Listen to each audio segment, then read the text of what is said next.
Jabduun akka keetii matumayyuu hin dhalatu dhugaan siin jedha. Ashamaa akkam jirtu hordoftoonni Qiddoo YouTube marti keessan Qiddoo YouTube subscribe like gochuun na jajjabeessaa sinin jecha.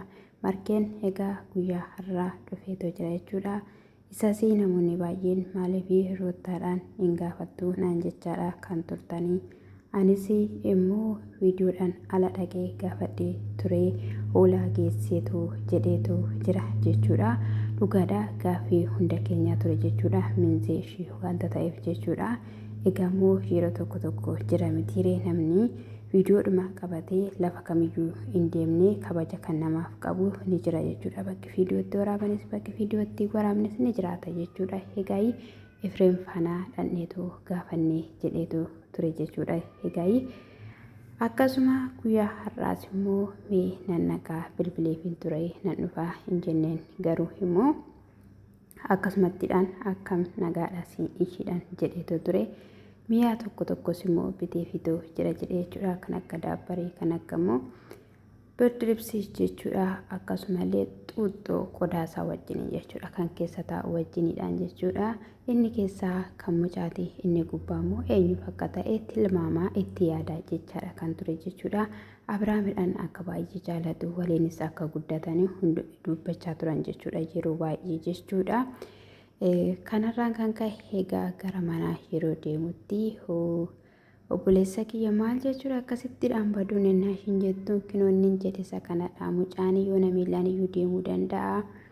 Egaa erga ishiin dhuftee dhaqees ilaales hin beeku egaa kan inni jedhe jechuudha. Yeroo inni dhaqutti kinoo haala kanadha mucaa ishii bareeffattee qabatteetu jirti jechuudha. Dhugaa dubbachuudhaaf akkuma isheetti qibirrarra gootee guddisaa jirti jechuudha. Egaa akka aadaatti akka safuutti guddachuu qaba itteellee dubbatteellee turte jechuudha. Yeroo wayii Abiraam akka faranjiitti mucaan kiyya kan guddachuu qabu jedhee jechuudha.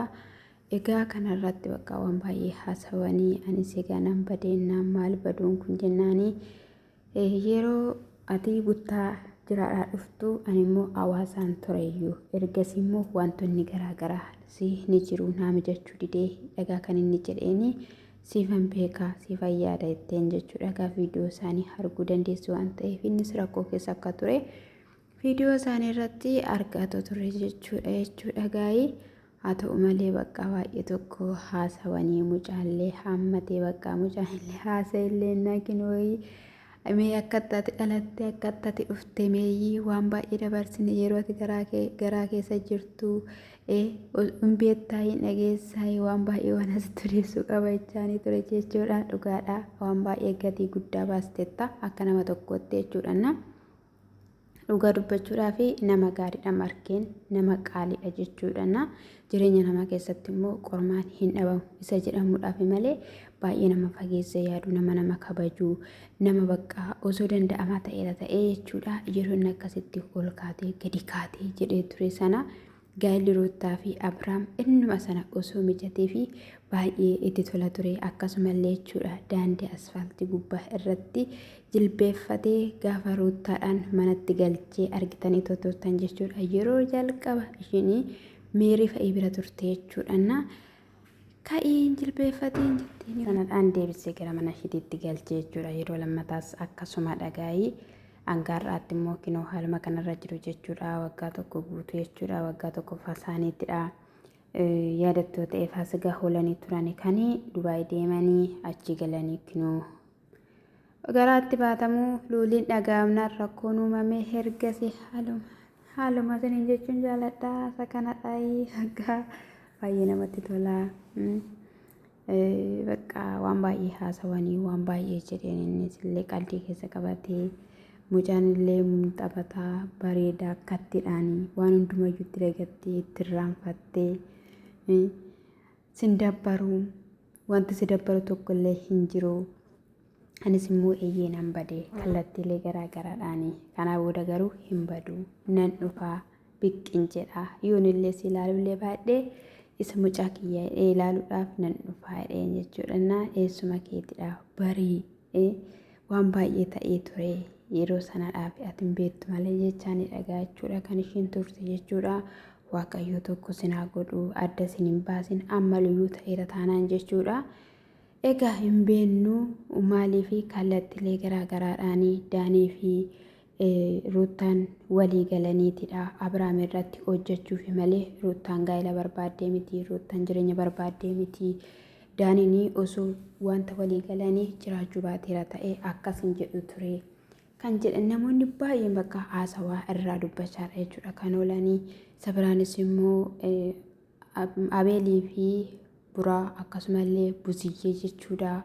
Buziyyee obboleessi kee akka miidhamu barbaaddaa nuti miidhaa Abrahaam hin barbaannu garuu immoo miidhuudhaafidha jennaani. Kanaa booddee waan akkasii irratti hojjetteetti taanaani dhugumaadhaan maatii wajjiniidhaan walitti buutii nuuf haanadha nan barbaada jetteeti wajjinii nan jiraadha jetteetu jirti. Iddoo isaan immoo balleessanitti immoo lachan keessan iyyuu balleessitaniitu jenneetidha wal bukkee qabnee ilaalleeti malee. Kani egaa ishiin jechaanii turte jechuudha. Haa ta'uyyuu malee ani akka kiyyatti Ruutaan isa dhuma waan akkasii kana irratti deebiftee raawwatte taanaan jechuudha. Namni nuti ishee iyyuu hin jiru. Maaliif jennaan obboloonni ishiillee itti seerachaa jiru waan ta'eef akka kana duraa mucaa gooteetta taanaan akka kana duraa rakkoo akkasii humteetta taanaan nu faana walitti buutadhaniitoo jiru jechuudha. Har'allee wanta ta'u hin beeknu, har'allee wanta isaan godhan hin beeknu jechuudha. Buziyyeen illee obboleessa ishee faana deebisana faana dhufteetu jirti jechuudha. Viidiyoo isaanii hin ilaalle malee jechuudha. Hunduma caala otoo takkas gabbaanii bakka jaalalli isaanis lapheen isaanis iddoo tokko ta'e mucaa kanallee waliin guddifatanii baay'ee tokkodhaan namatti tola jechuudha. Akkasumallee Abrahaam birallee jechuudha. Ermeellaan illee akka kan isheen taanetti jechuudha. Kan isheen ilaalaa turte viidiyoo kaleessaa keessatti argitanittoo ta'e sababa biraankiidhaanii ani Abrahaamidhaan hin amanne Abrahaam kan koo ta'ee fi taaneyyuu hin barre jettee dubbachaa turte jechuudha. Kana jechuun immoo waatu jira. Isa dhugaa waatu jira.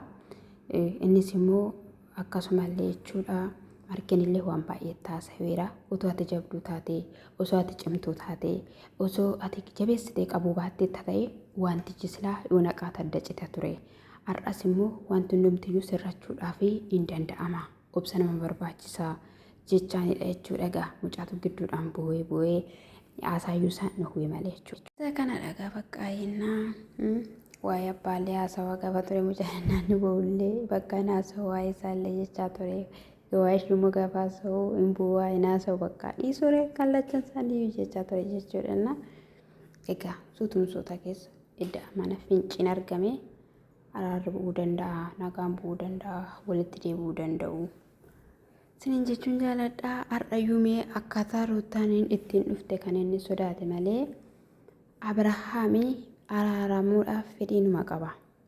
Kaleessa yeroo inni ishiin sin jaaladha yeroo ishiin jettuun sin jaaladhu inni jedhu nagarra akka daa'imaatti jechuudha. Maaliif natti taphatti kasuma kana dura narratti raawwatte sodaa akkasiiti malee sodaa biraa qabaatee miti. Hin barbaadan hin jaalataan itti inufamana. Maaliif bakka waan hundumaa gochuu akka dandeessu ismaartii yookiin immoo bakka jabduu cimtuu akka taate sirriitti ni namana guutummaatti jechuudha. Ishiinillee jechuudha. Akka inni waan tokko keessa hin galle yookiin immoo akka baay'ee amanee ishii jaalatu dhugaadhumarraan fixee akka ishii jaalatu sirriittidhaan of amansiiftee beekte jechuudha. Ani sin beeka sirriitti hin jettime ani mee sin beeka wanta tajaajilneetti iyyuu hin jiru na jaalattame jettee yeroo ishiin bakka irraa gatti gootee himtu sin ajaa'iba jechuudha. Itti amanteetti jaalala Abrahaam ishiidhaaf qabutti jechuudha. Sirriitti wal beeku baasawee jechuudha. Waan gochuu qabdus waan isaan gochuu qabanis isa kan Daanii kana jechuudha. Isa kan Daanii kana yoo dhuguma naasofsiiftee yoo dhuguma waliin dubbatanii tooratti galchanii tokko ta'anii araaramanii nagaan bu'ee kana jedhanii dhugaa jirtu haasawanii nuti kan gochaa turreef kanumaaf jedhanii jechuudha. Akkasumas illee Daanii faana mari'atanii argitanittoo ta'e ani sin jaaladhaa jedheeni kallattiilee garaagaraadhaan akka haasofsiisaa ture jechuudha. Hermeellaa jechuudha. Manumatti Abrahaamidhaan deebisuudhaaf yoo ta'e jechuudha. Sababni isaa immoo jechuudha Abrahaam jechuudha. Daaniin gaafa kamiyyuu gaarummaa Abrahaam hin haasa'u hin barbaadu bakka xuraa'ummaa isaa gadi ta'uusaa waan akkasii haasawa jechuudha. Kabaja tokkitti sinxaaba tokkitti hin qabuuf jechuudha.